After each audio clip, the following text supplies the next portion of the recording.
Jeff, the host of the Gridiron.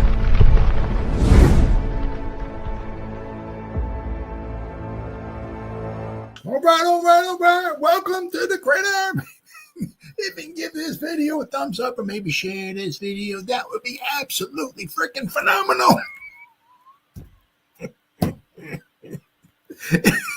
Subscribe to my channel. Thank you. If not, please go down below, hit the subscribe button, hit that bell icon.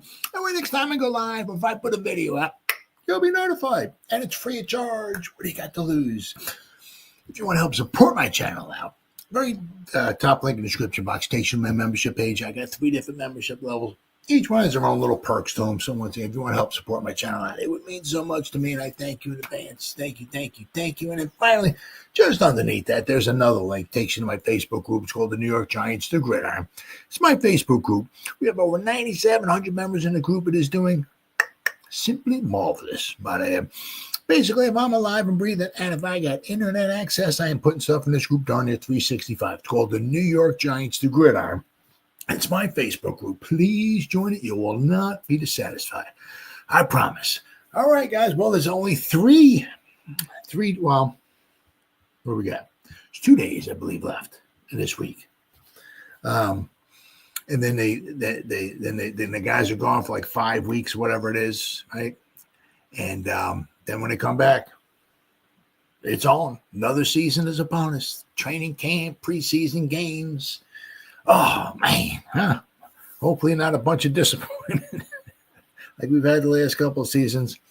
But as sort of this article, I mean, the one thing is that at the OTAs, I think there's only like a couple of times where like the media can be there during all, maybe 2 or 3 times at the OTAs. So there, for the most part, then again, at the OTAs, there's no contact, there's no pads, there's no running. Did you see the running game? I mean, there's not there's only so much they can do. There's only so much time that they're allowed to be on the field. There's no contact, there's nothing. So you can only pick up so much. But the media is there. Obviously, when the media is, the media is charting everything, and if you listen to Big Blue Kickoff Live, they're the guys I think they work for the Giants. Now they give when the media is not there, they give little updates on what happened, but they're only allowed to say so much. Like they can say Russell Wilson hit Jalen Hyatt on a beautiful pass in the corner of the end zone. Hyatt went up, jumped. Battled for the ball with Holland. He came down with the ball, got 2 feet in bounds, and got the touch. They're only allowed to say stuff like that. They're not allowed to really say where so-and-so lined up at, what the formation was, what the plays were. They're not, they only can say so much. But when the media is there, the media, picks up on certain things and all that. So, plus, once again, it's just OTAs. I mean, I've seen, you have to keep everything with a grain of salt. A small grain of salt. It's OTAs. I mean, I've seen all kinds of things. I've seen Daniel Jones apparently looking like Jesus Christ. Better than Jesus. Daniel Jones is now walking on it. Apparently, he's running on water. He is like the best thing ever at the Colts OTAs. Apparently, Shedeur Sanders is maybe the greatest. Maybe Daniel Jones is the greatest quarterback, and Shedeur Sanders is 1A in the OTAs. Shedeur Sanders is completing every pass in OTAs, and apparently he's like he's probably the best quarterback of all time, according to some. So got to keep everything in perspective here. Okay, right. It's only OTAs, right? But regardless, it's nice to have the guys on the field. It's nice to hear the Giants are, on the practice, and it's just nice to hear that because, of course, we could be walking into the fire once again like we have the past couple of seasons. However, also, if it's going to be a somewhat respectable, decent season or something like that, nothing helps you get, forget about that, the doom and gloom of the past 2 seasons, then the new season, right? And let's not forget, who's kidding? Well, I'm a jackwag. I'm a jackish, right? I'm I'm always like, well, I'm in the job, an offensive line, if it stays healthy, in my head sometimes, I may not say it, but, we got a running backs ain't too bad, if we can hit Malik, and then maybe Theo starts picking stuff up and Russell Wilson hits Slate. Offense may not be too bad if we got a good, I'm always thinking, we may not be too bad this, so. Oh, then the season starts. Oh my goodness! But now this is once again this year. Okay, this is from Big Blue Kickoff Live, right? This is from the guys who work for them. There's this article right here. Okay, cover 3: What we learned about the Giants at OTAs. This is from Giants.com. Okay, this is from John Schmeelk. Apologize. Matt Seitak and Dan Solomon. All right. So, they're only allowed to say so much, right? But they've been there at every one. They might miss. They might be looking at one play here, and they might miss something over there. But they're there every day. And once again, they're only allowed to report so much, but they've been there every day, right? So the OTAs, obviously, are in the books, okay? All that remains of spring football is this week's minicamp before players break until training camp in late July. So they got 5 weeks off, and for the most part, nobody's really allowed to be in the building. Doesn't mean the guys, for the most don't do anything, but they do anything. For the most part, it's got to be on their own, right?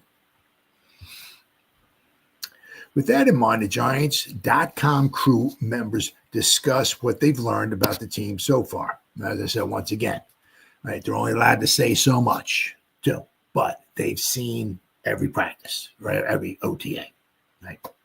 So John Schmeelk, I'm anxious to see what defensive coordinator Shane Bowen ends up doing with the secondary.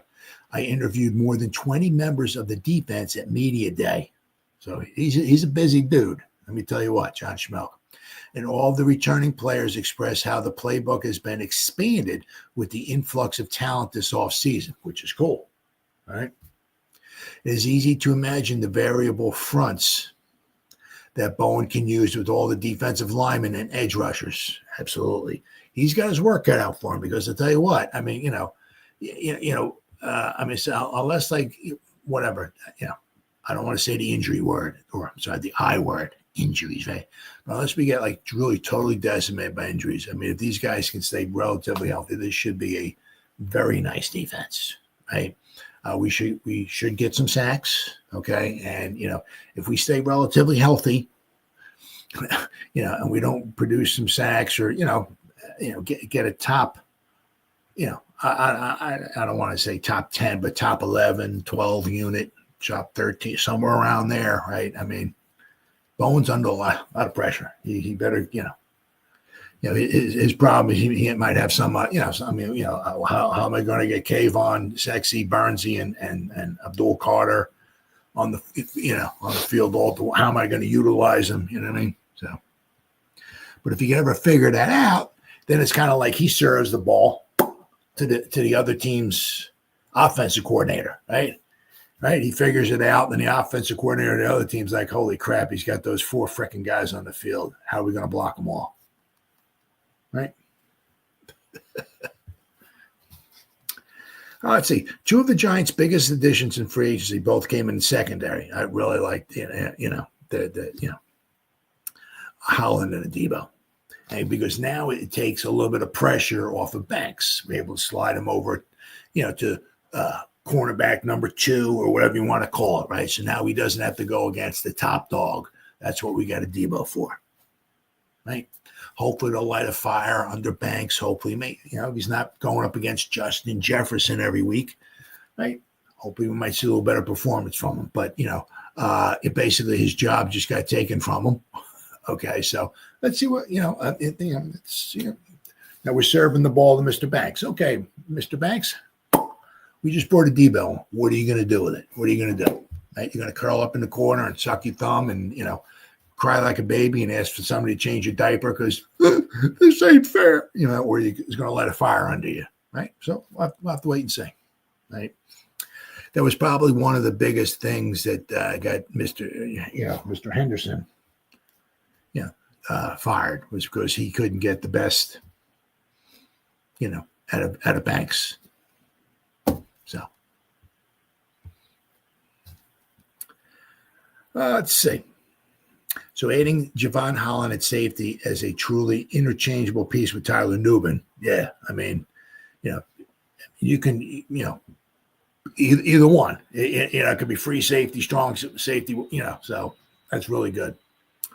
Will give Bowen the opportunity to use a lot more pre-snap disguises combined with post-snap movement to confuse opposing quarterbacks. With the pass rush expected to get into the backfield quickly, let's hope, any hesitation from the quarterback, that's right, could lead to sacks. Holland's ability to communicate should also help in this endeavor. Adding Paulson Adebo at cornerback will open the pathway for more press man coverage when it is needed. Adebo, Banks, and Cordell Flott all have that length to play man-to-man defense. Now, let's hope Flott, when he's on the field, can stay healthy. That'd be interesting to see also with him. Do they like him enough after the season's over with, right? Maybe to help, maybe resign him. Because if they can resign him, right, you at least add some good depth to you. Let's see. I said I would not be shocked if Bowen leaned into a bit more in key situations on third down and other passing situations. The Giants have the personnel to rush four and blitz, and press man should disrupt the opposing receivers enough to give the front time to get home. I have no doubt the Giants' front is going to be disruptive and get into the backfield, but their effectiveness is going to be linked to the secondary. They have the pieces necessary to provide the necessary backstop for the defense to succeed. Can't wait to see them do it in a training camp. Dan Solomon, as I wrote about in Fact or Fiction last week, Russell Wilson's effect really started to come to light the deeper we got in OTAs. Darius Slayton said there is a lot of new energy, even though the Giants returned most of their starters from a year ago. But that's what happens when you add a 10-time Pro Bowler and a Super Bowl champion at the most important position in all of sports. His leadership is felt on offense, on defense, on the field, and off the field. Most importantly, he can still sling it. His knowledge of the game is shown already, Slayton said. Obviously, he has amazing talent with the ball, accuracy, great touch on the deep balls. That's what he's good at, the deep. We're going to talk about something in a little bit here, something that he's maybe not that proficient at, shall we say. Slayton said, I don't really know that he's missed more than one or two deep balls this whole camp. He's really accurate, really smart. He's helped keep us in good plays throughout the whole camp. So his impact has been felt for sure. That sentiment is shared by other skill players. Even the first time we threw, me and Slay were both like, this is actually better than we expected, wide receiver Wan'Dale Robinson said. And so we were ecstatic about it and couldn't be more happy that he's our quarterback. Well, once again, I'm going to be talking about something that might affect Mr. Robinson in a little bit here. I think it's the energy he brings, running back Tyrone Tracy Jr. said. Every time he walks into the meeting room, he greets everybody. It starts with that. You know what I'm saying? That is the main thing that I see. Russ is very intentional in what he does. He speaks to everybody. Again, no matter if you're the starter or you're number three, whatever it is, he treats you like you're the starting person. But he also gives confidence in you. He speaks life to you.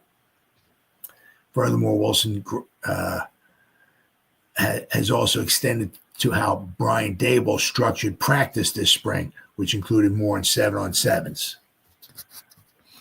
Matt Sytek said, while OTAs served as a great chance for Russell Wilson and the rest of the team's quarterback room to start getting on the same page as their targets, it didn't do a whole lot for the guys up front.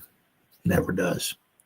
As we've said at much the last few weeks, with no contact allowed during the spring, it's tough to glean much information from the matchups between the offensive line and the pass rushers.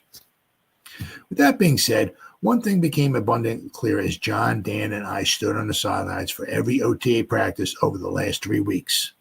Giants pass rush has the potential to cause some serious problems for opposing offenses. We know when the Giants drafted Abdul Carter third overall, adding him to a unit that already consisted of Brian Burns and Kayvon, that the team's pass rush could be its strength this upcoming season. It's one thing to simply think it, it's another to see it starting to come to life. There were numerous plays throughout the spring that I saw Carter, Burns, and Kayvon all lined up on the defensive line, with one of them taking a spot inside. That's, so going to have to wind up happening. Or just about all of these plays, at least one of the three ended up in the backfield. In fact, I counted several occasions where two and sometimes even all three of them met with what would have been a sack. The craziest part, all this occurred without Dexter Lawrence even on the field. Go figure, right? With Lawrence and presumably Carter lined up on the inside and Burns and Kayvon on the edge or the outside, the Giants will have four players up front that all have the potential to reach double-digit sacks. Pretty crazy. I'm not sure there's another team across the league that can say the same. Now, as good as it is to have a lot of potential, the only thing that matters is what the unit actually produces once the season starts. Let's not forget about Golston, too, right? I'm very anxious to see what Mr. Alexander can do, how disruptive he can be. Well, the next step toward that will be at the end of July when the pads come on and the competition kicks up a notch. That's it. I mean, the one thing is that, I mean, these guys would have been in the back. It's on the, but I mean, the guys aren't blocking them. So there's only really so much they can do. But they've been, Schmeelk's been there. Sitek has been there for the past year or two or whatever. And, you can also, you can see the speed too. Right. So it should be a fun group to watch, especially on passing downs. And the thing is that, let's also hope that we can stop the run because it's especially, when you go up against the big dogs or the big dog, let's get the white elephant out in the room here, right? The big dog.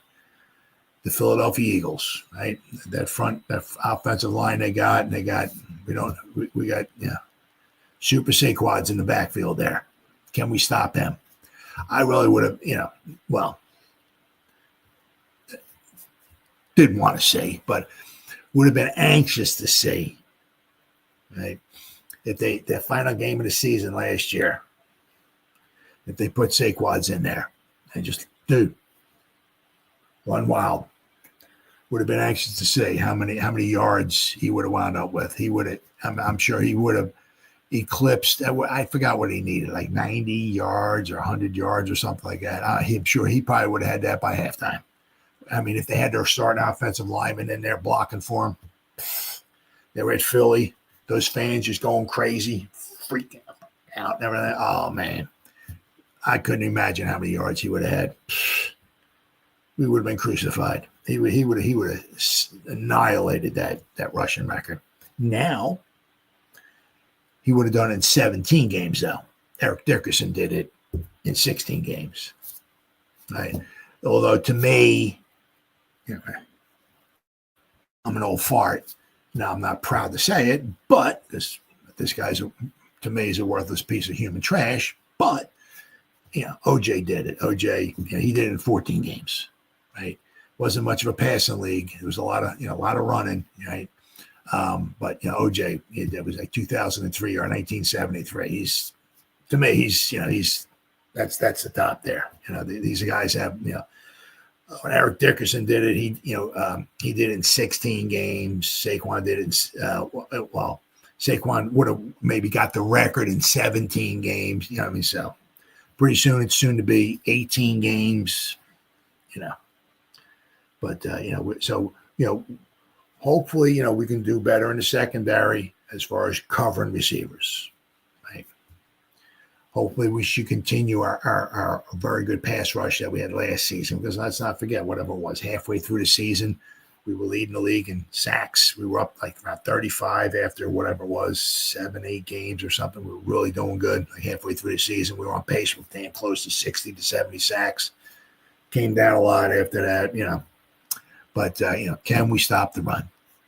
I mean, Abdul Carter, it's great. You're all excited about him with the pass rush and everything like that. But, how's he going to do against the run? That's something to keep an eye on. Now this one, I don't know. This one here, I don't know. I'm sure Shane and Dable don't really give a two flaming flying hootin' tootin' FUs, about what he winds up saying here and all that and everything. But now, to be fair, it's not like Waller was a free agent and hey, I want to come to New York, like their offense, like what they do, like this, that, but you know what I mean.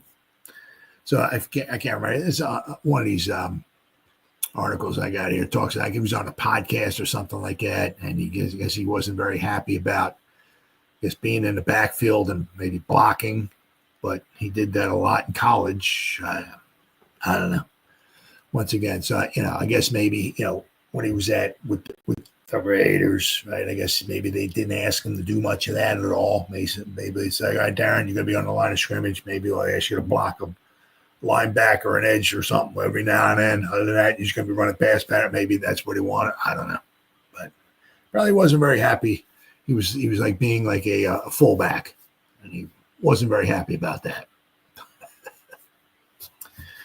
And then so I guess apparently, all last season, pretty much, Waller was, it was kind of like General Hospital last year. Well, is Waller, is he going to retire? Is he going to come back? Giants are giving him space. Maybe he wants to come back. So I guess maybe, he knew he was retiring. I guess maybe the Giants knew he was retiring. But once again, you'll never find that stuff out, I guess. But so apparently, in the middle of a game last season, Mr. Waller decided he was going to retire at the end of the season. So, got to give him some credit there. He didn't just walk out on the team.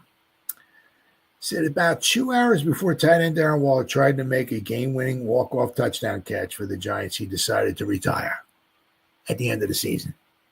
Now, I got to give him credit for what he did wind up saying was, he's kind of like, what the am I doing?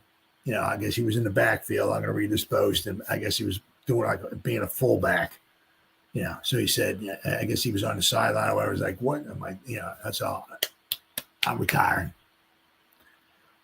But he did say something along the lines, I'm going to give it my best this rest of the season, but after the season, that's it. So. Waller, who officially announced his retirement in June last year, said he made up his mind about 8 months earlier while playing against the Bills on October 15, 2023. It was the first quarter of the game, Waller said, on the Side You Don't See podcast. We were running like this counter lead play, and I'm kind of like leading through the hole like I'm a fullback. Okay. And the play is working, but I sit down on the sidelines after a drive where we ran it like 3 times, and I'm like, what the beep am I doing with my life?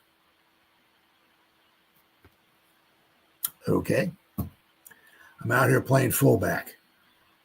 I don't think you were playing fullback 99% of the game, so I don't know. So I guess if you put him in a fullback, makes him going to want to retire. Okay. Said, I'm out here playing fullback. I don't even want to do this SH blank anymore. All right. Game ended in 14-9 loss for the Giants when Tyrod Taylor's pass to Waller from the 1-yard line fell incomplete. Well, let's also not forget, right, fell incomplete, but that was the game where, at the end, I guess it was the end of the first half, right? I think there was a pass play on. Tyrod switched it to a running play. Problem was, if the running play doesn't get into the end zone for a touchdown, run out of time. Halftime. Giants score no points. So what happens? Changes it to a running play. We get stopped short, run out of time. Halftime. Giants get no points. Now we kick 3 points there. Maybe it's that butterfly effect. You don't know. I mean, because they kicked 3 points at the end of the half. Yeah, I mean, they got down right to the goal line. I mean, because that was a big game for Dable, right? Shane and Dable. The guys actually rallied. You know what I mean? They played in Buffalo, right? Prime time, Buffalo, right? Buffalo's a better team, but we could have won. It was one of those games we could have won, right? Now we got that down toward the goal line at the end of the game. Now, once again, it's the butterfly effect. If they kicked the field goal there, you don't know for sure that there would have been 14-12. Right then, you don't know. But if it was, we got down there, we wouldn't have had to score a touchdown at the end. We could have just kicked the field goal. We might have won that game. But the Giants wanted a penalty flag, which, looked like it could have been called, But, also, I can't remember who. It was Darnay Holmes, who the heck it was. We were playing, once again, I don't remember if it was the Commanders, the WTFs, the WFTs, the Washington Redskins, whatever it was a couple years ago. It was on, it might have been Sunday night, if there was one of those games. The Commanders drew a pass in the end zone, and it was fourth down. And whoever, I think it was Darnay Holmes, might have been, was like literally raping the guy. He did everything but have the guy's pants down. He was all over him. The ball fell incomplete, and the refs were like, oh, incomplete. Should have been a flag. But sometimes you win, sometimes you lose. That should have been a pass interference, something, holding something on Buffalo in the end zone there. But in the long run, right, the Giants scored a touchdown, got a penalty, scored a touchdown there. We got an extra win, slide just back down the draft board. Maybe we don't get Malik Neighbors. So in the long run, maybe that worked out for the best for the Giants. Like all the 342,000 games we lost, the one-score games we lost last season, right? We wound up with Abdul Carter. Russ, well, apparently he's looking pretty good. Yeah, he's got that deep ball going, right? I'm gonna talk a little bit about him, about something that he doesn't do very well, but so far he's been doing pretty good. Slayton said his deep balls are very nice. So, but it's only OTAs. There's no contact. There's none of that. So, when everybody comes back toward the end of July, that's when the pads are going to start going on, and that's when there'll be contact and holding and all that kind of stuff. And we'll have to wait and see. One thing I do like is I haven't heard the I word. Haven't heard, so and so ran down the sideline and got injured. He went up for a pass, came down, and looked like he twisted his ankle. Maybe he got injured. I haven't heard that. So let us pray. I haven't heard that. So that's a good thing. Let's see. The Giants won better, but that would have made 2 in a row since they were already playing on an time down after a defensive pass interference penalty moved the ball to the 1. Now, Waller saying, I'm just like looking at the moon, Waller said. It's like early first quarter, second quarter. Nobody else would have even really known that I'm thinking this, but I'm on the sideline like, yep, I'm going to finish this year to the best of my ability. You got to give him a lot of credit there, right? But I'm definitely done playing after this year. Waller's only touchdown with the Giants came the next week against Washington. But Waller missed 5 games later that season with both a hamstring injury and when he was hospitalized after what he described upon retirement as a near-death experience. He said he had trouble breathing and was shaking uncontrollably and losing consciousness in his hotel room. Waller came to the Giants after recovering drug and alcohol addiction, who had been suspended by the NFL for substance abuse earlier in his career. He always has been open about his journey to getting clean. The former Pro Bowler returned to play the final 4 games of the season and publicly deflected questions about his future. But he privately informed the Giants that he was considering retirement in January, as the Post previously reported. So he was contemplating it, but it didn't, I guess he didn't seem like he went to him in January and said, I'm retiring. So, but I guess in his mind, he had already retired in that Buffalo game. the problem was that, is that, once again, lessons learned, right? Trading for a guy who's been injured, not so much guy, I mean, I don't know if anybody in the wildest dreams would have said, oh, he might retire after 1 year with I mean, but, we did trade a 3rd round pick for him. And I think we got we traded a 3rd round pick. And we got 12 games out of a 3rd round pick. 12 games out of a 3rd round pick who didn't want to be a fullback for a couple plays. Ooh, right? Because, we got Drew Phillips last year. Imagine if we got another Drew Phillips, right? Or somebody equal, right? I'm really anxious to see what Alexander's going to look like, right? So, past couple of drafts, once again, Alexander hasn't taken a snap yet, so I get it. But really be anxious to see, what he can do on the field. But, gave up a 3rd round pick for Waller, and he played 12 games, and that was it. Wow. Let's see. Waller told the Post around that same time that he was still undecided. But the Giants drafted tight end Theo Johnson in April, and Waller's retirement soon followed. He is a podcaster and a burgeoning rapper in retirement. So that's not my cup of tea. I mean, I heard his one song he came out with, and then of course, he was I don't know, he was married for whatever, I don't know, 10 months or something like that, and then he's coming out with a song about his girl, like apparently stabbing him in the back or something like that, and his video is basically all talking about her and how he got stabbed in the back, and so I don't know, but I wish him nothing but the best. But unfortunately for the Giants, of course, the Giants a 3rd round pick to get Darren Waller. I mean, when the GMs and everything, they're gold. They even like the 6th and 7th round picks. I mean, those guys, a lot of those guys don't even make the team. But you give up a 3rd round pick. I mean, wow, for 12 games, man, that's a boo boo.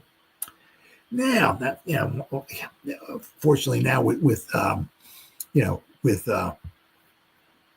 Cam on the roster, right? It just got a little bit deeper, right? A little bit, a little more crowded, shall we say, right? We have to see with Eric Gray. They did draft him, but I'm not sure how much you're going to want to get him on the field. They figured out he probably isn't very good at returning kicks, so I'm not sure what life holds in store for Eric Gray with the New York Giants. But we got Motor Singletary, we got Eric Gray, we got Mr. Turbo, pencil Tyrone Tracy Jr. in as number 1, right? And then you got gonna be interesting to see. Well, not to wait and see. Who's number 2? Is it going to be Cam and then Motor's number 3? We'll have to wait and see. I'm not sure because the Giants, we don't have a boatload of money. If we were to get rid of Mr. Singletary, do we save any money there at all? Right. But, we're only going to keep 3 guys on the roster.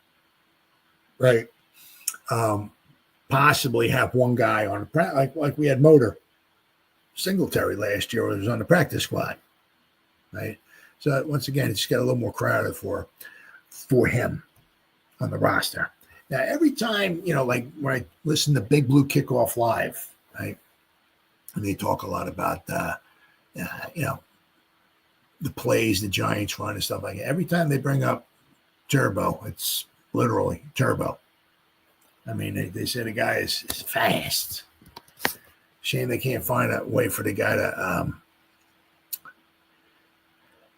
etch out a niche on the Giants roster here, like a 3rd down back or maybe a punt returner or something. I mean, man, because the problem, it's very, very difficult, just to be like a punt returner. they want the punt returner, but then they want you to be on all kinds of other special teams and stuff. You know what I mean? So those roster spots are just so darn valuable. It's tough. I mean, he didn't play a lot in college. He did not play a lot at all in college. He played for 2 different colleges. He played for, he played for Columbia, the Columbia Lions. They had, I can't remember what it was. This was a long time ago. I mean, my goodness, Columbia. I can't remember. They lost like 30-something games, 30-something or 40-something games in a row. Columbia. I mean, they were freaking horrible. Then after that, he played 1 year with, South Carolina. But he only played in 6 games with South Carolina. He had 6 rushing attempts. He had 38 yards. He averaged 6.3 yards per carry. But, I mean, let's say, 2018, apparently, according to Wikipedia, he had 61 carries. Then he had 52 carries. 2020, the season canceled. They canceled the season at Columbia due to COVID. 2021, he had 145 carries for Columbia, 814 yards, 5.6 yards per carry, 4 touchdowns. He had 9 receptions for 43 yards. But then he transferred to South Carolina, but he had some eligibility issues. So when he found out that in 2023 he wasn't eligible to play college ball, but then he wasn't eligible for the 2024 NFL draft either. But it did make him a free agent. So that's when the Giants wound up scoffing him up, right? At South Carolina, Turbo entered as a preferred walk-on graduate transfer and appeared in each of the first 6 games of the season. Once concerns over the eligibility arose, he stopped playing for the remainder of the 2022 season in hopes of appealing for an additional year of eligibility. Despite his college and draft eligibility issues, he would participate in the Gamecocks 2023 Pro Day. But after his transfer to South Carolina, a miscommunication occurred. They thought he had 2 years to play, but actually he only had 1 year to play. In 2022, he played just the 6 games, which was 2 more than the maximum 4 for a redshirt season. So he only should have played in 4 games. He wound up playing in 6 games. After realizing the mistake, South Carolina appealed to the NCAA and stopped playing Miller in 2022. The process continued into 2023, and Miller began to participate in spring practice for the Gamecocks. Eventually, after spring practice, he ended, and the deadline to declare for the NFL draft had passed. The NCAA ruled Miller to be ineligible to play in 2023 because of Miller's eligibility issues. He also was not eligible for the 2024 NFL draft, and instead should have been in the 2023 draft, which led him to become a free agent. So it's going to be interesting to see. Unfortunately, in this article here, this Big Blue View, it seems like it'll be a long shot, unfortunately, to make the roster. I said, will he wind up going on the practice squad again? I'll have to wait and see. But I said, unless injuries pop up, which is always a possibility, you never know. But if you're going to keep Motor Singletary, he's not going on the practice squad. Got news for you there, right? Cam, he ain't going on the practice squad, right? He's one of the 3. Tyrone Tracy Jr., he's one of the 3. So be interesting to see because they brought Turbo in as a free agent, right? But they also drafted Eric Gray too. So it'll be interesting to see. One of those 5 guys is going to have to wind up going bye-bye. When the Giants added rookie free agent Dante Turbo Miller to the 90-man roster during the 2024 season, there was a mix of excitement and curiosity. Excitement because there was not many human beings who have run 4.27 seconds in the 40-yard dash. That is fast. When you're at the point basically where there's like really maybe no even cornerbacks that catch you, that's pretty good. So if you get a hole, if the guys aren't taking the right angle to get you, you're gone. Right?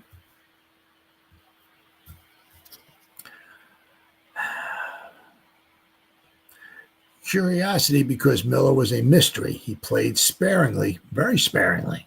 During a 5-year college career at Columbia and South Carolina, had only one productive season. He ran 145 times with 814 yards, 5.6 yards per carry with 4 touchdowns. Now, it was for Columbia. Columbia ain't known for churning out football players. I mean, there have been some, don't get me wrong. But for the most part, you don't go to Columbia to play football. You go to Columbia to get a fantastic education. Giants took a long look at Miller last preseason. He led the team in carries with 26 and yards, rushing 108 in the preseason, averaging 4.2 yards per carry.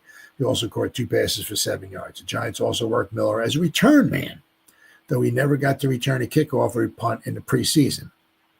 Miller spent the season on the Giants practice squad, appearing in 2 games on special teams. Miller appears to be facing even longer odds of being part of the 53-man roster this time around.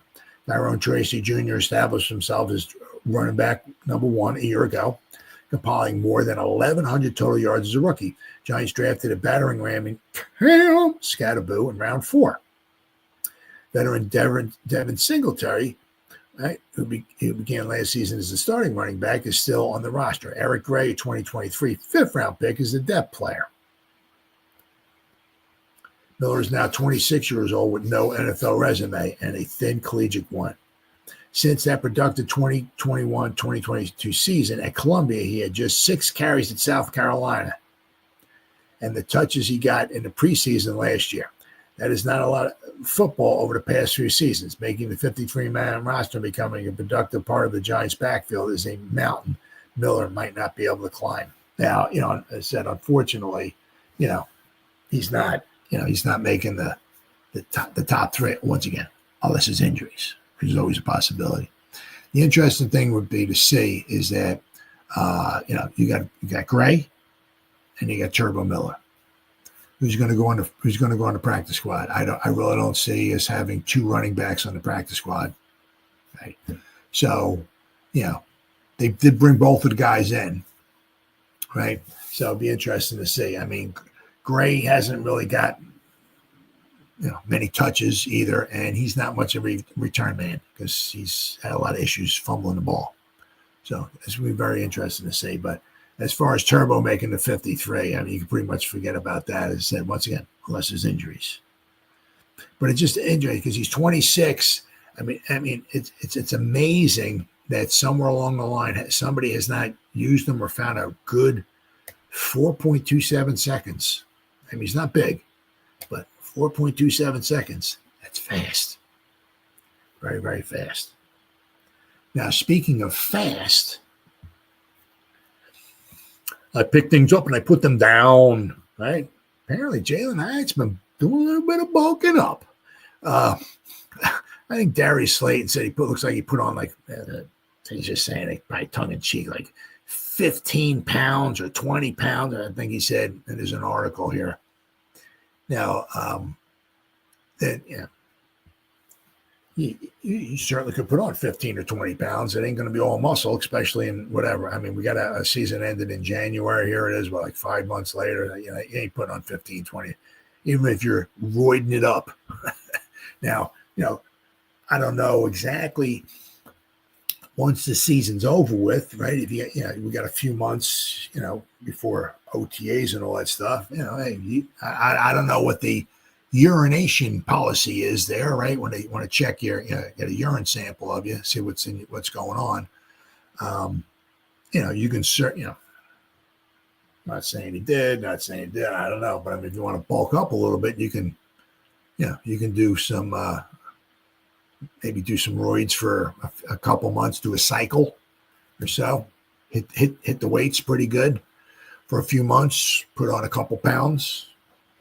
But apparently Hyatt, now also they were on Big Blue Kickoff Live. This is something they were talking about as well too. They were talking about, I think, I can't remember who it was talking about looking at his upper body and they were like, he's looking a little thicker than he was, But they also said, too, because this is not something you want to be effing around with. When you come into this league and you got the speed, the last thing you want to do is lose the speed by piling on a whole bunch of weight. But they said, apparently he has the speed. It's just that, he's got a little more thicker. So now I'm not sure if that's one of his problems, as far as maybe, trying to get off of contact from corner, maybe getting a little bigger, a little faster, a little stronger. Don't know. But apparently he's been doing a little bit of bulking up. It says here, a recent Giants draft pick just underwent a notable body transformation, and it could be the key to unlocking a long-awaited breakout. We'll have to wait and see. Although, once again, and it's only OTAs. It's all it is, right? But apparently, Russell Wilson and him have been, have made some connections, deep connections. So.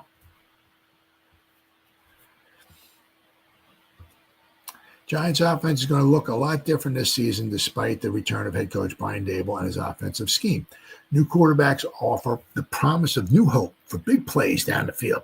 But the quarterback room isn't the only thing pretty different these days. Wide receiver Jalen Hyatt has been busy this offseason. Hyatt has generated some buzz over a remodeled body this offseason after a frustrating first 2 seasons of play. Giants invested a significant pick into Hyatt as a member of the team's 2023 NFL draft class, the 73rd overall pick that year. Hyatt has posted just 31 receptions. He had, 23 his rookie year. He had just 8 receptions last year.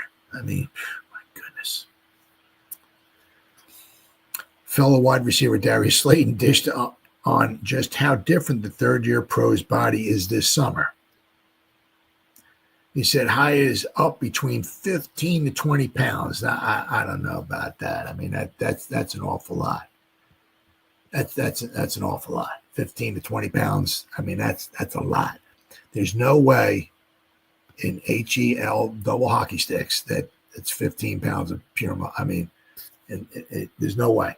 You're not putting on 15 pounds of solid muscle in 5 months. So that's just, because that means if he was just totally roiding it out, because you got to eat a lot too. You want to put on weight, you got to eat, right?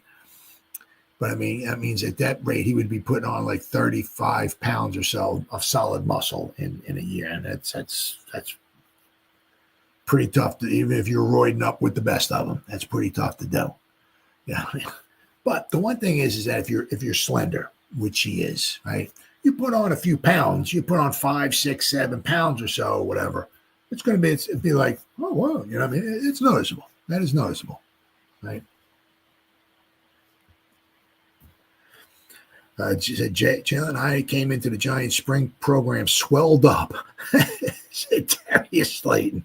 Hyatt put on 15 to 20 pounds in the offseason. So it's going to be interesting to see what they got him down at as his weight. The hope for the Giants here should be that more of a filled out and powerful frame can help Hyatt win through contact more consistently. Hyatt's route running was not particularly refined coming out of a wide open college spread scheme. Nope.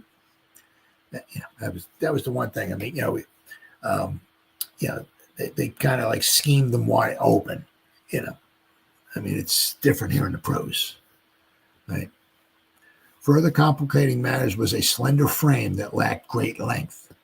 Hyatt measured in at 176 pounds at the combine. That ain't much at all. Now, if he was like 5'8", that's not too bad, but not at his height, right? Which is the 5th percentile for NFL wide receiver since 2000. Wow. He's been on the roster at approximately 185 pounds, which is still very slender, meaning Hyatt is potentially pushing 200 pounds this summer. Okay, all right. Hyatt will need to ensure that he's maintained his burst, though, and speed among the weight gain. If he does, Hyatt may finally have the functional strength to win at the top of his routes to pair with his vertical potential. It is yet to be determined how long veteran quarterback Russell Wilson is going to hold the starting quarterback position this season. Wilson's touchdown to check down mindset as a quarterback sets the table favorably for Hyatt to get selective shots vertically down the field as well. Going to also be interesting to see, right, how often he does get on the field, because if we got the 4-man, receiver, out there, okay, Hyatt's probably going to be one of them, right? But if it's just three guys out there, it's a good chance. We brought Slayton back, right? Good chance it's going to be Mr. Neighbors, going to be Mr. Robinson's neighborhood, and it's going to be Slayton, unless we have an injury, right? You got an injury to one of the top three, quite possibly, moves Hyatt up into the top three. So the best news for all New York is that Hyatt is a complementary talent amid the presence of Slayton and second-year star Malik Neighbors in the wide receiver room. He isn't likely to be a high-volume passing target, which is just fine. But if he can find his footing well enough to be a solid downfield counterpunch when teams cheat their coverage to Neighbors, Hyatt may finally take those first steps to living up to his draft pedigree. After a few maddening years of offensive football, that may just be enough to take the heat off. The next step for Hyatt will be playing with his refined frame effectively when the pads come on. All the extra weight won't change anything for Hyatt unless it shows up to help him create the separation he's been missing from his game throughout the first two seasons. So, going to be interesting to see, does all this, the extra weight, extra strength and all of that, does it, is he able to get away from the coverage? But not only can he get away from the coverage with his strength, but does he keep the speed to get away from the coverage? Because, he's one of those really perfect things. We got Wandale, catches short passes. If we can get Theo, right, start stepping his game up. And of course, then you got Malik on one side. Whenever Hyatt's on the field, if Malik's on one side, they're worried about. Well, they're worried about Hyatt too, but they're really worried about Malik, right? So they might have to start sliding some coverage. Might start opening up the field on the other side for Mr. Hyatt. But that's another reason why we have Slayton there for too. He's fast too, so interesting to see. It's just one of those things. And it's a little bit very disappointing because how well he's did in college. But also we traded up to get him. We didn't waste a draft pick on him, but we traded 2 picks to go up and get him. So it would be and it was in the 3rd round too. Right? Be nice to see if we can get some more production. 31 he only had 8 last year. It was like, what are we doing? But no. Now, this one stat here, okay, is now where Wilson is very good at certain things, right? He's good at a lot of times maybe not putting the ball in the harm's way. He's very good at taking shots down the field. He still has some athleticism to him, although he's getting up in his mid-30s, right? He's good IQ and all that and everything. But where's one thing he's right? Can be an issue, possibly an issue, especially for Mr. Robinson. Right? Now, one of the things is when you're quarterback on the shorter side, right? Sometimes you don't always guys are taller than you. At the line of scrimmage, they got their hands up and everything. Sometimes it's not easy to see just over the middle there, right? That's why it's easy maybe to look way down the field, see someone running down the sideline and just launch it, right? Sometimes he gets the ball, maybe rolls out of the pocket, right? Gets him out of all that commotion, right? So he can see, right? But then again, a lot of times too, if you roll out to one side, one thing you don't want to do is throw across your body into the middle of the field either. So this one stat is a nice little article here. Russell Wilson's stat is a problem for one Giants wide receiver, Mr. Robinson's neighborhood. Signing Russell Wilson in the 2025 NFL free agency finally gave the Giants some credibility quarterback, a 10-time Pro Bowler who's won a Super Bowl. Should have been 2 Super Bowls if it wasn't. No, he's the one that threw the ball that got picked off. So, all right, whatever you got to call it, 75, 80% his fault, but never ever should have. The ball never should have been thrown there. Never. They should have ran the ball. The Patriots were not stopping their running game. Right?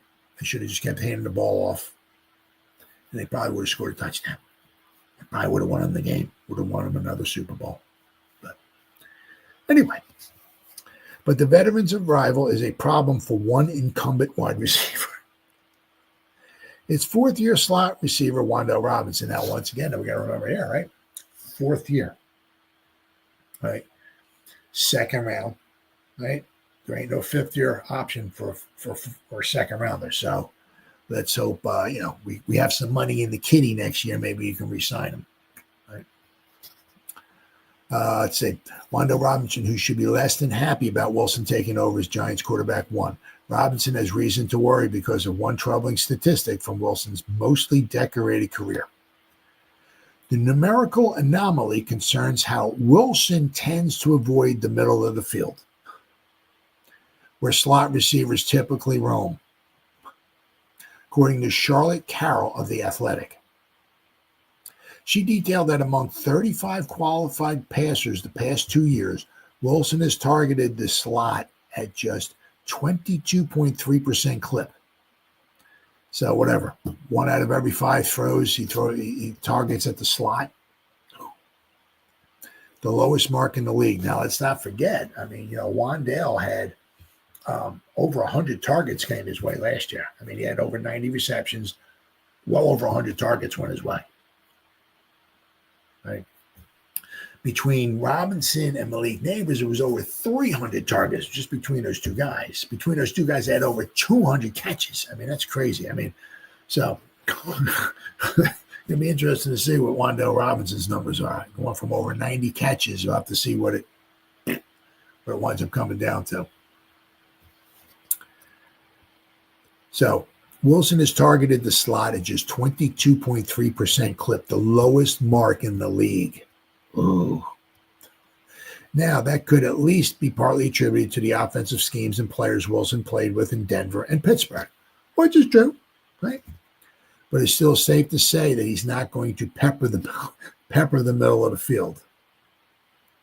Those stats make for some depressing reading for Robinson, who usually does his best work between the hash marks. He's the most natural short-range receiver on the roster.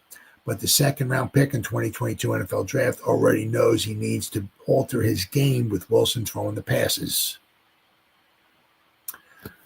Wan'Dale Robinson preparing to change for Russell Wilson. Robinson has been designated a slot since entering the league 3 years ago, but the 24-year-old is preparing for something different after Wilson's arrival, per Carroll. He's expecting to be moved around a little bit more. Might be outside a little bit more, get some deeper shots down the field, but at the end of the day, just going to continue to get open and just be a valuable target for our quarterbacks. More outside routes are inevitable for Robinson after the Giants added 3 quarterbacks more comfortable attacking the perimeter. Wilson, fellow veteran Jameson Winston, and this year's first-round pick Jackson Dart all boast the arm talent to exploit coverage vertically, which is something that, yeah. I mean, Robinson, I think it was all, it's just, I think it was like 7.9 yards a catch he had last year. I mean, which is, nothing to get excited about. It's 90 some odd receptions. Okay, cool. But, like 7.9 yards.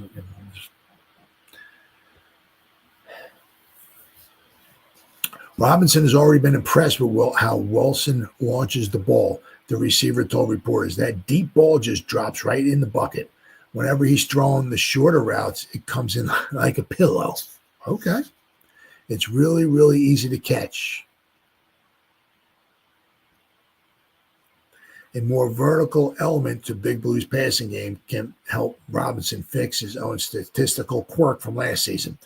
One based on tallying just 699 yards from 93 catches. He had caught the ball 93 times and didn't even get 700 yards. Wow. Those numbers explain how Robinson was able to break the top 10 for both targets and receptions around the league last season, but he was only 44th in yards among his fellow receivers, according to Sleeper NFL. Wan'Dale Robinson among wide receivers last season. He was 10th in targets, 10th in receptions. He had over 100 targets. He had 93 receptions. He was 44th in receiving yards. Having quarterbacks capable of pushing the ball vertically can lead to more deep routes and chunk plays for Robinson. Now, I mean, one thing is, it kind of sometimes might go hand in hand, right? Because if you got Wilson dropping back, as long as Wilson's a starting quarterback and all that, you got Slayton or Hyatt, and we know Wilson is good at throwing the ball deep, right?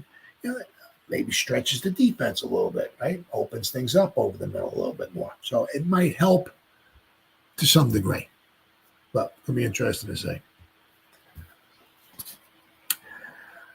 Yet that doesn't mean that the Giants shouldn't expect more from him in underneath areas. Giants need more from the after-catch specialist. Whether he's in the slot or split out wide, Robinson has to do more once he gets the ball into his hands. More than the modest 3.9 yards after catch he averaged last season per Pro Football Reference. 3.9. The number was far too low for a playmaker with that kind of innate shiftiness and acceleration Robinson displayed after this grab. Oh, he showed it. Yeah.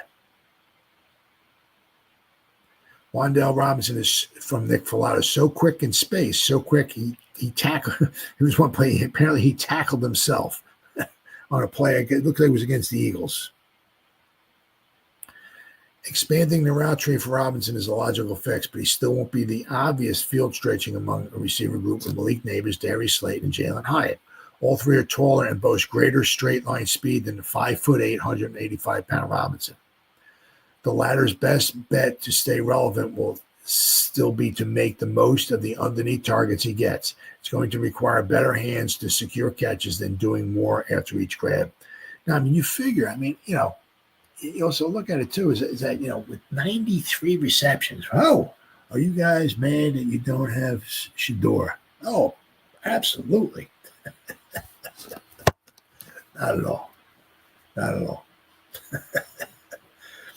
But one thing you look at is he's got 93 passes, and he does have some moves and all that. You figure if he would have broke a couple of them, right, and got at 60-yarder or a 70-yarder or something, his numbers would have gone up, at least a little bit. But I mean, it's like 93 catches, and he didn't even wind up with 700 yards receiving. Wow. So it's going to be interesting. And once again, it's all, all things we'll have to wait and see. But one thing is for sure is that Mr. Russell Wilson is, very good at throwing the deep ball. Now, of course, the path. Now, there's two things here. When I kind of go back to back here, two things here. Giants' path to the playoffs has long odds. Yeah, I can see that. Yeah, I can certainly see that. Now, so this one here is the path to the playoffs, and then there's the next thing I'm going to bring up is their shots is even longer than this. But I'm not talking about going to the Super Bowl. The next one, just talking about here, straight up talking about just going to the playoffs, right? All right, this is from, I guess, Athlon Sports. The Giants' path to the playoffs is long odds despite the big offseason. Giants upgraded a quarterback and added several high-level contributors. It might not be enough to climb in a tough NFC East. Giants, with plenty to spend in free agency and the third pick of the draft, were favorites to win the offseason. They made a solid effort upgrading at the sport's most important position, securing a franchise quarterback and adding more talent to an impressive defense. Russell Wilson bringing the Giants from bad to below average at quarterback is pivotal to keeping the defense competitive, and adding edge rusher Abdul Carter makes the pass rush perhaps the league's most potent. So, signing Paulson Adebo and Jevón Holland added athleticism and ball skills to a secondary that needed both. General Manager Joe Shane completed the defense, especially after drafting defensive tackle Darius Alexander. And the ground game is more well-rounded with running back Tim Scatterboo. Oh, yeah. Optimism is in the air in East Rutherford. Huh? You can just smell the optimism, right? Then the schedule dropped. Yipper. And fans were reminded that other teams could get better too. Absolutely. You always kind of think, wow, hey, we got better. Everybody else got worse. We got better. Well, that's not the way it usually goes. Or sometimes that's not the way, especially the other 31 teams don't kind of think that. Almost every other team out there is saying, oh, we got better. So, and almost everyone on the schedule had an advantage at quarterback over the Giants. So that's not good. Subsequently, the Giants' path back to the playoffs has long odds despite their big offseason. In Bleacher Report's exploration of how each team can make the playoffs, New York needs the rest of the division to stumble. Prescott fails to do that, fails to return to his 2023 form.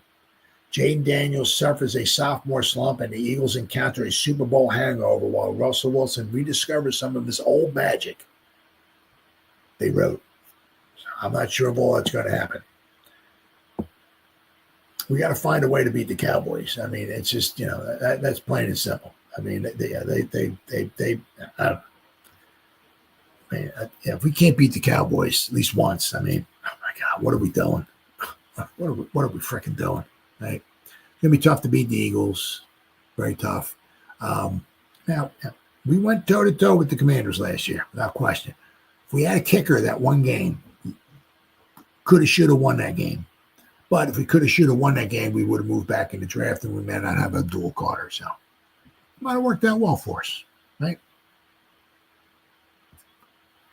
Unfortunately for the Giants, the Eagles just won the Super Bowl. And, the Eagles lost. They did lose. They lost some guys in free agency.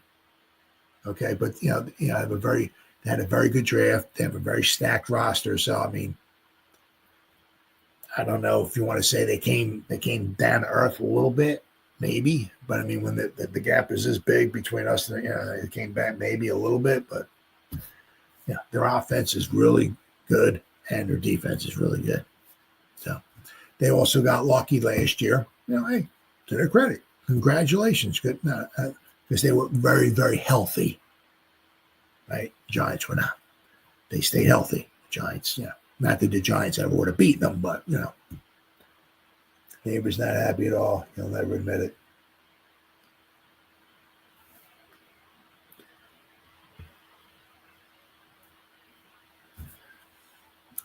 The Eagles just won the Super Bowl. The Cowboys are poised to rebound, and the Commanders are living the life New York hopes to live, riding the tide of a franchise quarterback to contention. And a lot has to fall in New York's favor without the offensive star power to threaten defenses. Well, we got one. Right? Unfortunately, we had two. And we got, as they say, like headache players or whatever you want to call it. We got Malik Neighbors. We could use another one, without question. The problem was we had another one and we let him go to somebody else. Now, if Saquon went to Jacksonville, if he went to New England, if he went to the Chargers or something like that, okay. Right? But no, he had to go to the Eagles. Best offensive line in football, pretty much. And right, we saw what happened. So, when you got somebody, once again, live and learn, right? Shane's learning, big time, right? But, you need weapons, right? And when you only got one weapon, I'm not saying the other guys stink. I'm not saying that. But when you got one real good guy, you could use another one to go with him. Right? And we had two. But didn't want to sign him. Didn't want to spend $15 million for our running back.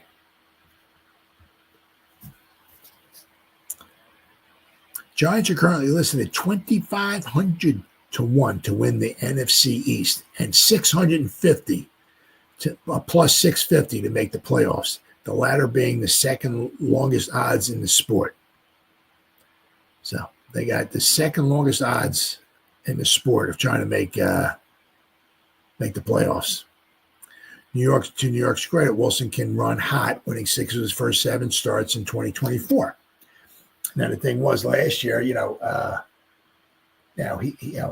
ended against some bad teams. I'm sorry, he ended against really, really good teams, but he started off hot, right? Steelers did very, very well. Unfortunately, when things started going wrong, like I forgot we lost like the last 5 games, I think it was, for Pittsburgh. Yeah, they want to get some very good teams. Let's say 2024, 2024, Pittsburgh Steelers. All right, yeah.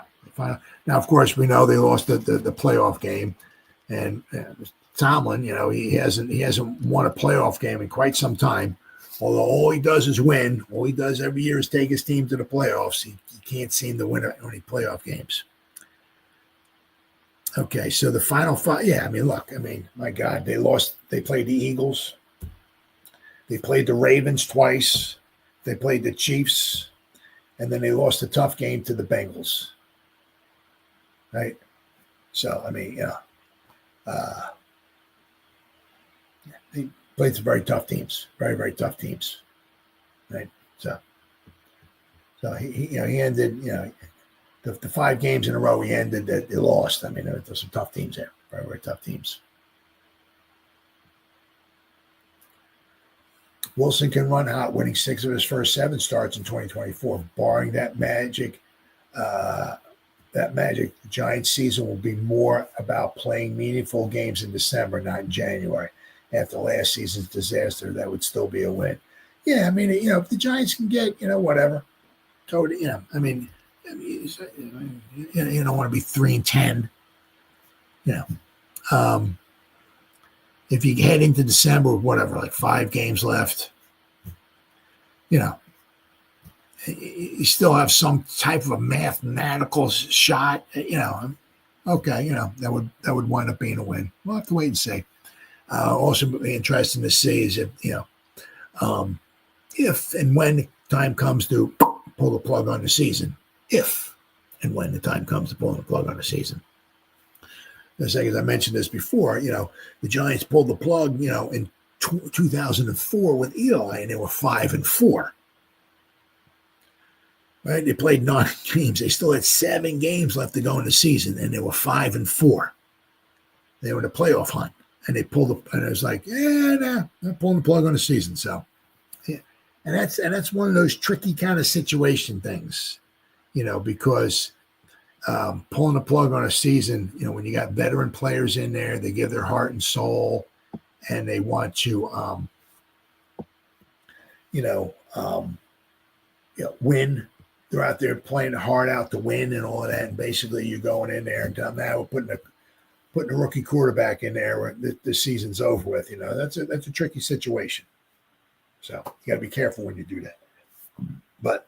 So the Giants have, according to the betting odds, have the second worst odds at making just making the playoffs. Now, then we got this. If just making the playoffs, right, is a long shot. Going from worst to first, no way. Absolutely no way. First of all, if we can beat those Cowboys, man, that'd be fantastic. But let's be fair. The Commanders, a good team. Obviously, Eagles, very good team. So going to first, I don't know about that. Now the one thing is there's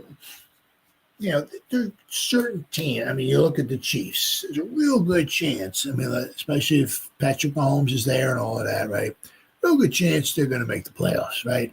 Yeah, same thing with the Eagles. You can look at certain teams as like, unless they get absolutely totally decimated by injuries, they're gonna make the playoffs.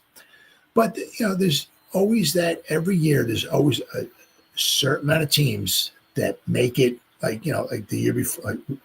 Go back in 2023, Washington didn't make the playoffs. They made it last year. They went to the championship game and all that. But every year, there's it's not. When I was growing up in the 70s, you can almost count on the same teams almost every year making the playoffs.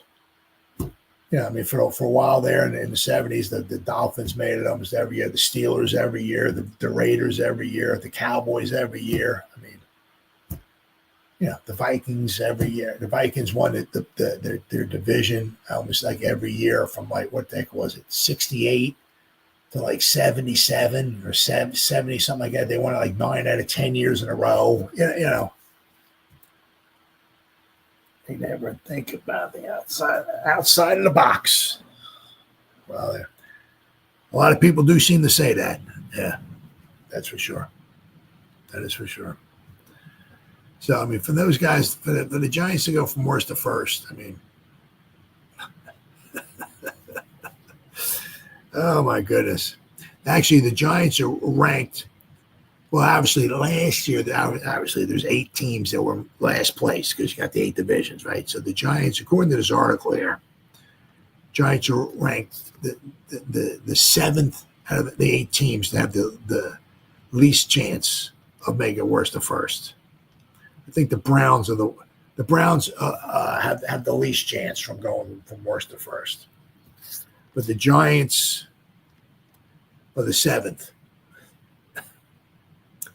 And it says here, what's working for the Giants? While the Giants resisted blowing things up at the very top of the organization, the team took a far more aggressive tack to reconfigure the quarterback room, which welcomed Russell Wilson, Jameson Winston, first-rounder Jackson Dart. With Wilson set to take over as starter, Big Blue will no doubt be more aggressive in attacking downfield, with Malik Neighbors and Darius Slayton looking more than up to the task of hauling in the veterans' signature moon balls. More big plays also seem in store for a defense that fortified its greatest strength in the pass rush, as adding Abdul Carter alongside Burns and Kayvon could make this pass rush one of the league's most effective crews at creating chaos.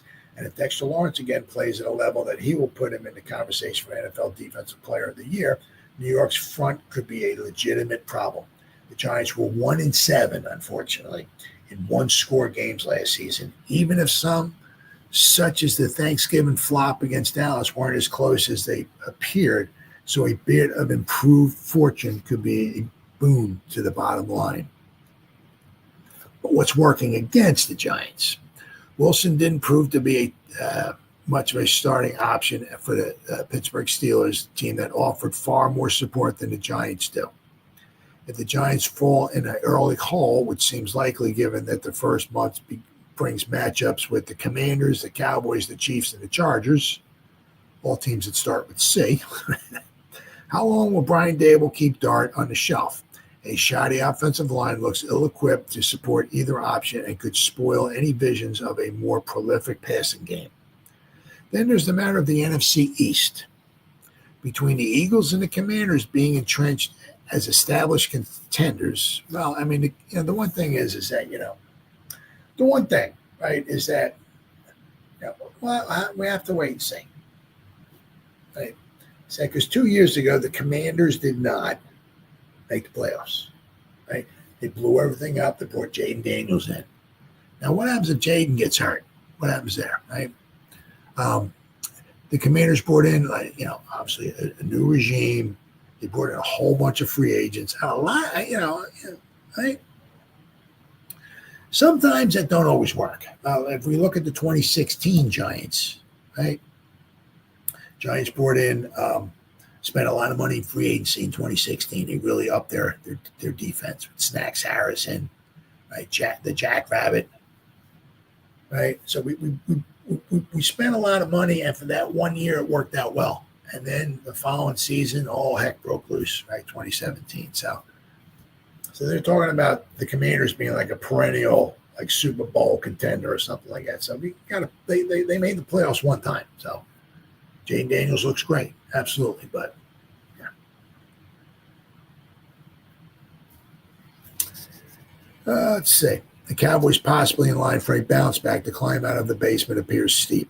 Bottom line, keeping a hot seat coach often has catastrophic results, and the Giants might be the latest Taru retaining their current regime for another year. Short of Wilson engineering a stunning late career renaissance or Dart getting an early look at and being dazzling, there's not enough ammo here for a substantial turnaround. Now, as I said, the one thing, would help the Giants extremely much, right? Is staying healthy, right? If the offensive line can stay healthy, right? Keep the same guys working together. That would be huge. But the Giants certainly could use another weapon. Yeah, somebody else that can frighten you, right? So we have some nice guys, but there's nobody. It's got Malik Neighbors and nobody else who really scares you. I mean, you look at like the Eagles. I always go to the Eagles, right? They got Saquon, then they got two really good wide receivers. They got like a three-headed monster, and let's not forget Dallas Goedert, right? Very good tight end, right? So the Giants could, like next year, could really use one of the first couple rounds or whatever. Get somebody who scares you. All right, let's see.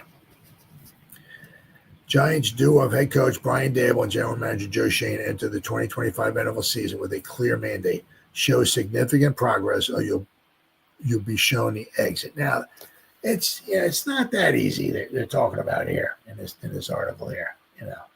At the end of the season, if the Giants don't do well, Mr. Mara's got to sit down, right, and think, did Shane give Coach Daboll, right, enough quality weapons or, talent and all that to produce on the field? If the answer is yes, well, maybe we keep Shane and we get rid of Daboll, right? They're not like tied at the hip anymore, right? Daboll wanted Dart.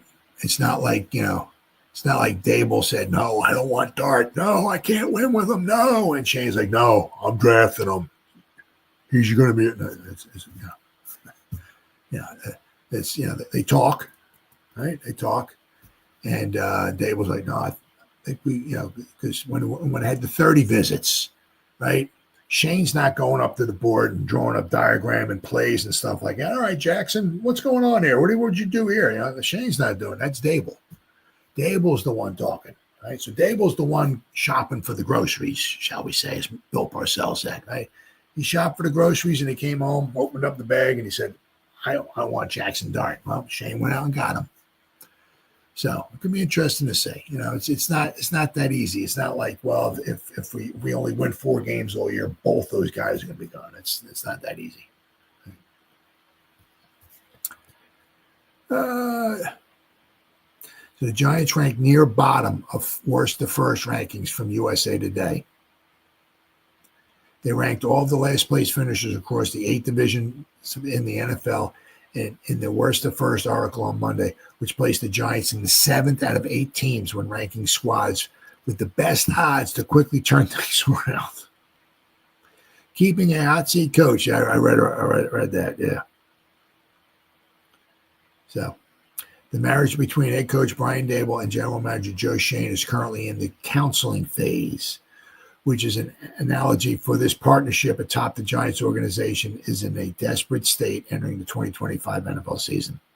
If the quarterback situation was the only thing working against New York in the NFC East, a quick turnaround would feel a bit more achievable. Yet the Giants reside in the same division as obviously the Eagles and, the Commanders. Giants fall in the early hole, which seems likely, right? We'll have to wait and see, how quickly it is. Maybe if they might decide to pull the plug and maybe put Jackson Dart in there. Despite playing a division loaded with quality football teams in the question at quarterback, there are some reasons to believe Daboll could get things pointed back in the right direction in 2025. While the Giants resisted blowing things up at the very top of the organization, the team took a far more aggressive tack to reconfigure the quarterback room. The offense optimism is nice and all, but the real reasons the Giants could make some noise in 2025 is on the defensive side of the ball. More big plays also seem to be in store for a defense that fortified its greatest strength in its pass rush, adding Abdul Carter.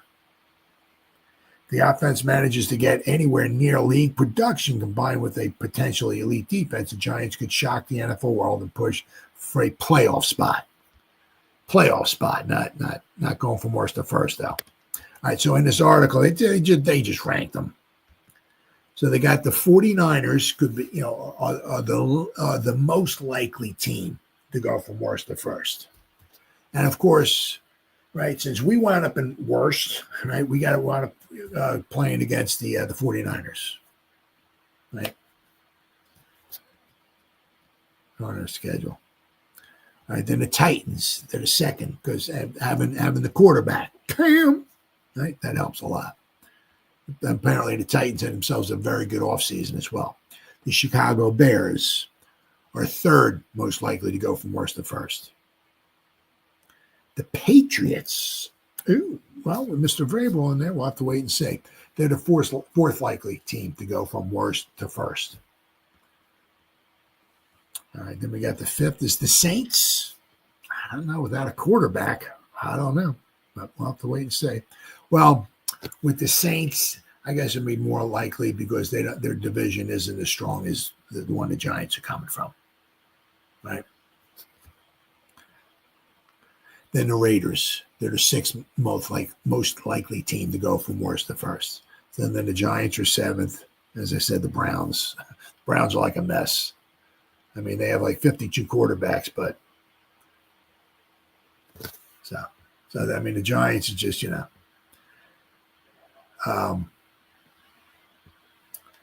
if the Giants get around 500, man, that would be nice. If we can get like 7-8 wins, I think that would be a very successful season. I'm not so sure about getting playoff berth or anything like this or whatever. But man, if we can get around 500, that would be very nice. Especially, and then if we get Dart in there and it looks like he has some promise to him, and then like next year in the draft, maybe we add another weapon, right? So we'll have to wait and see. And finally, there's another thing. I mean, once again, Giants don't get much love, right? The Giants supporting cast has been voted as not very supportive. So they've been, and rightfully so. As I said, now to be truthful here, okay, now I keep saying this, right? We had two weapons, right? We had, well, maybe not so much at the same time because, we had Saquon, and I believe he went to the Eagles, I guess, before we drafted Malik, right? But if we would have decided to spend a little bit of money, we're not, Saquon didn't want $87 million. I mean, we got guards out there that at the time were making more money than Saquon, right? So you got your best weapon out there, right? And you don't want to give him $15 million. So the Giants do. They need at least one more weapon, at least. It's so difficult nowadays just to have maybe one good wide receiver and kind of like that's it. An average running game, everybody else is average. Really, really very difficult.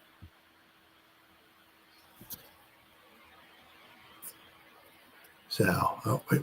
Here we are. I'm going to the Giants rank 31st, according to this article. Giants completely overhauled their quarterback room this offseason, but what about the supporting cast? Well, right, I mean, we drafted Fedoni, and we got Cam, right? I am, without question, very anxious to see both those guys. I'm dying to see Cam on the field. Let's see what he can do. And I just like to see Fedoni out there, but we did not add, like last year we added Malik, right? But we still got Jalen Hyatt. We brought back Slayton, right? We got Wan'Dale Robinson. We got Malik Neighbors from last year. Nobody different there, right? We had Dulcich at the end of last year. We had Manhurst, who we had last year. We had Bellinger from last year. We got Theo Johnson from last year. Right, we had Turbo Miller. We still got Eric Ray. We got Motor Singletary. We got Tyrone Tracy Jr. So basically, we brought the quarterbacks are different, except for Tommy Chicken Cutler Parmesan, but the quarterbacks are different. So, but I mean, the supporting cast. They're talking about the supporting cast. So basically, our starting wide receivers, we brought them all back. Our starting tight end, Theo Johnson, we brought him back. Our top three tight ends, right? We had Manhurts, we had Bellinger, and Theo Johnson. So we brought back, right, our top three tight ends. Basically, we brought back our top 3, 4, whatever you want to say, wide receivers. Right? You got Hyatt, right? Slayton, Wando Robinson, Malik Neighbors. So we brought back same guys. 4 out of our 5 running backs we brought back from last year. So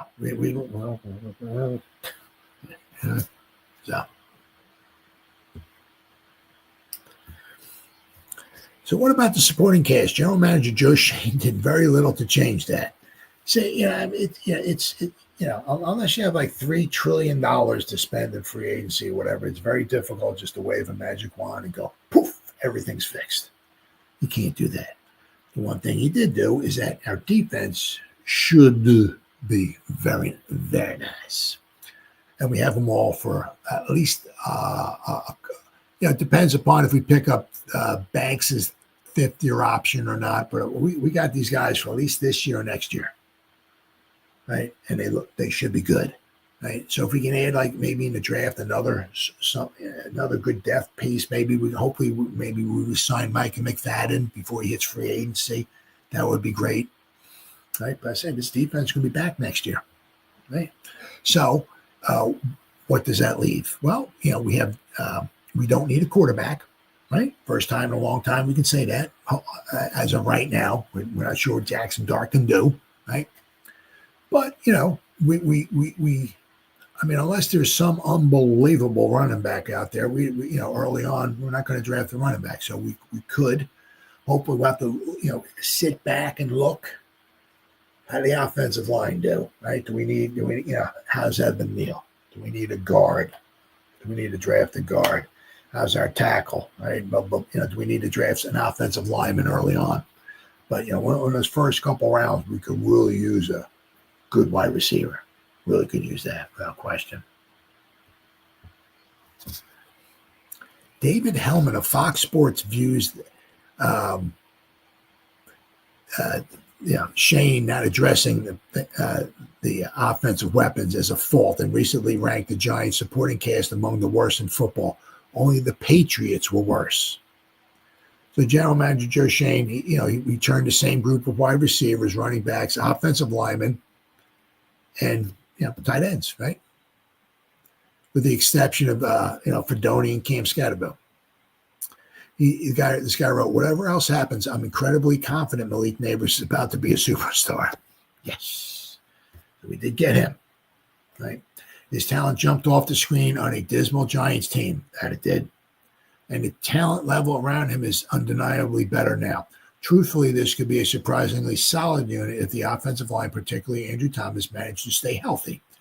Can Andrew Thomas stay healthy? He hasn't been able to do that the past 2 years. Now, unfortunately, sometimes, he's played a lot of snaps in college. He's played a bunch of snaps in the pros. Unfortunately, I hope not, but unfortunately, this could be a yearly thing.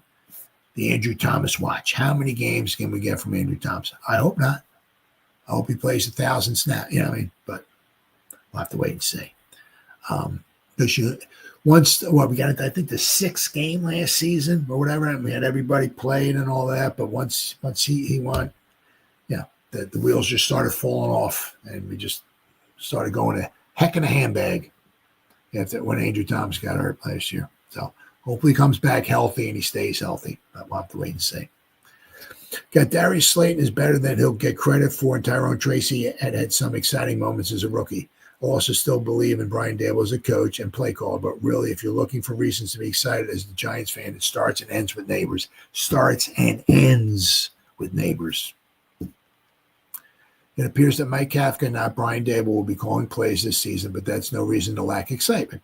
Many positives emerged from spring workouts, namely third-year wideout Jalen Hyatt, who seems to have a solid rapport with quarterback Russell Wilson.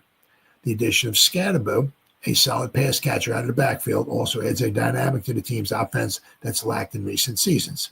So now we got, the nice thing there too, right, is that with Tyrone Tracy, obviously Tyrone Tracy Jr., who was a former wide receiver, right, and we got Cam, right, catch the ball out of the backfield as well. So if you saw that game, I mean, he did freaking everything. He did everything but kick field goals in that game. He threw a touchdown pass. He caught one down the sideline. I tell you what, if the guy from Texas didn't rip his head, basically rip his head off. If he didn't pull on his face mask and rip his helmet off, Cam might have scored a touchdown on that one. But, I mean, he was running all over the freaking place. He threw – the pass wasn't that great. I mean, it was so kind of far off target. I think the wide receiver had to come back to get it. And that kind of made him open, and he went for a touchdown.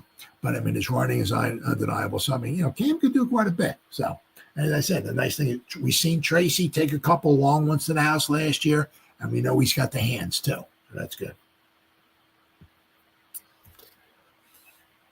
Wide receiver Malik Neighbors is the obvious star, and the offense will be run through him. But with some health along the offensive line coupled with some competent quarterback play, the Giants should perform at a much higher level in 2025, and their supporting cast, albeit similar to a season ago, will warrant a ranking better than 31st when all is said and done. Well, we will have to wait and see. But what we got here, right? The supporting cast is the Patriots. Well, let me start it. Who's number one? Is it quite possibly could be the Eagles? I mean, I wouldn't doubt that. Number one, Eagles. Eagles are number one. The Vikings are number two. The Lions are number three. The Bengals are number four. Those two wide receivers they got. My goodness. Tampa Bay, number five. Okay. The Rams are number six. 49ers are number seven. The Ravens are number eight. The Falcons are number 9, and the Chiefs are number 10. But all the way in the back here, I think the Jets are 30. The Jets 30th? Yeah, the Jets are 30th. Tennessee is 29. The Browns are 28. But we got the Patriots number 32. And the Giants supporting cast is number 31. So once again, I mean, that's something certainly that the Giants are going to have to work on. Like next year. As I said, the Giants had so many, once again, a lot of holes. They plugged up a lot on defense, right? So the defense is set. We got pretty much the same defense for the next couple of years, and you can almost even look for maybe almost all of the players for the next 3 years. That whole secondary, except for maybe Banks, for like almost the next 3 years. So the defense is kind of locked and loaded, and they're very young too, right? So the defense, another one. Hey, buddy, come here. The defense is pretty much locked and loaded, right? Now we need to work on the offense. We have after this season's over. Come here, buddy. Come here. How's the offensive line, right? Do we need to add something to that next year, whether in free agency or in the draft? We need. We can really use another weapon. It's very difficult to go very far in this league with only just one weapon. That's it. Look what the Eagles did. Devontae Smith, A.J. Brown, and Saquon Barkley. Booyah!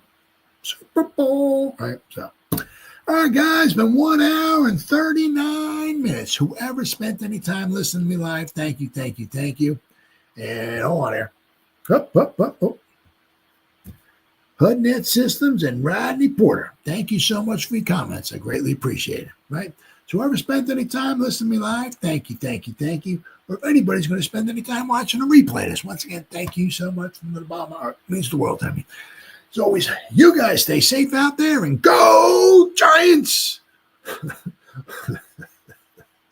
Woo! Oh, yeah.